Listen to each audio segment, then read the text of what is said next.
সেদিন এক আপু কমেন্ট করলো যে আপনার এই সব কাজ কে নেয়? আপনি কি আসলেই এই সব কাজ বিক্রি করতে পারেন নাকি নিজে নিজে করেন? আপনার কাজ কেউ পছন্দ করে নাকি আপনি এমনিতেই ভিডিও দেন, মানুষকে শোনান যে কাজ করে? কই, আপনি তো রিভিউ দেন না। এই প্রশ্নের কি উত্তর দেওয়া যায় বলেন? আমি প্রত্যেক দিন এত এত পোশাকের ভিডিও ছাড় দেই পেজে, তারপরে আরও অনেক কাজের আমি কিন্তু ভিডিও করি না, শুধু ছবি দেই। এত এত কাজের ছবি দেই, এত এত কাজের আপডেট দেই। এই ধরনের কমেন্ট কারা করে আমি জানি না।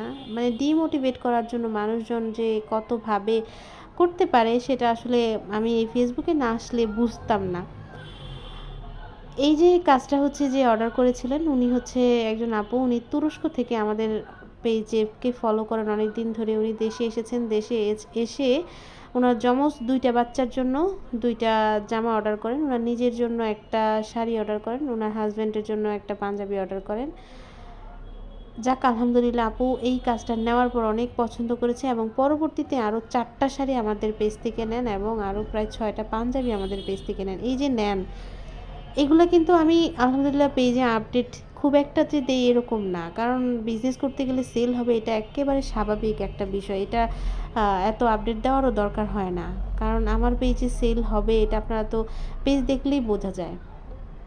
এই ধরনের কমেন্ট করলে মানুষের আসলে মন ভেঙে যায় বা একটু কষ্ট লাগে যে এই ধরনের কমেন্ট কেন করে, এগুলা কোন ধরনের হিংসা থেকে এই ধরনের কমেন্ট করে।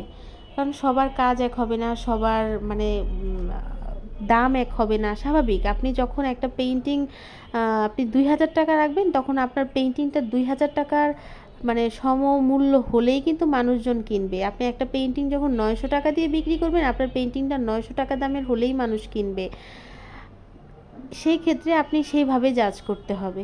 যাই হোক, আমার পেজে আলহামদুলিল্লাহ 900 টাকার প্রোডাক্ট যেমন আছে, আমার পেজে আলহামদুলিল্লাহ 5000 টাকার প্রোডাক্টও আছে। একটা শাড়ির দামও 5000ও আছে, আর একটা শাড়ির দাম 900ও আছে। তো সেই ক্ষেত্রে আমি 2 ধরনের প্রোডাক্ট রাখি, যারা যেন সবাই এফোর্ড করতে পারে। তাই মানুষকে এরকম কোনো কথা বলবেন না যেটা মানুষ শুনে কষ্ট পায়। আপনি সুন্দর করে ভদ্রভাবেও বলতে পারেন বা জিজ্ঞেস করতে পারেন। এভাবে হার্ট করে কিছু বলার কোনো দরকার নেই। মানুষজনকে মানে আপনি কেন কষ্ট দিবেন? যাই হোক, সেক্ষেত্রে মানুষজনের স্বাধীনতা আছে, যা ইচ্ছা তাই বলতে পারে। কথা বলতে বলতে আমার এই জামার পেইন্টিংটা প্রায় শেষ হয়ে গেছে। আর এই জামার পেইন্টিংটা কেমন হয়েছে সেটা জানাবেন। আমি জানি আপনাদের মধ্যে অনেকেই আমাকে অনেক ভালোবাসেন, আমার ভিডিওর জন্য অপেক্ষা করেন। আমি প্রত্যেক দিন হাজার হাজার কমেন্ট পাই। দেখা যায় হাজার হাজার কমেন্টের মধ্যে 2-1টা কমেন্ট হয়তো এরকম হয়। 2-1টাও না, এটা রেশিওটা একেবারেই কম, 0.001 হবে।